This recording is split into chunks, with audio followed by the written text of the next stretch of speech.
talk about how can you create station on your Pandora app. So you just follow this ways, then it's going to work with you.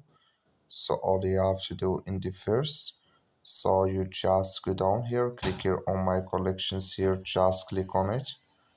So when you just click on my collections, it's going to take you to this list.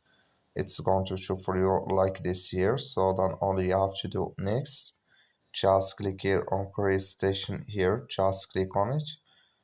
So when you just click on create station here, just click on it.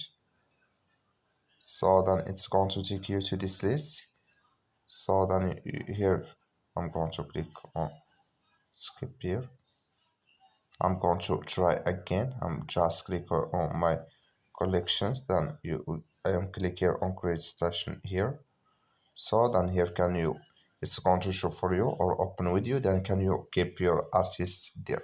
So that's all. Thank you for watching. Don't forget to support us by liking, subscribe.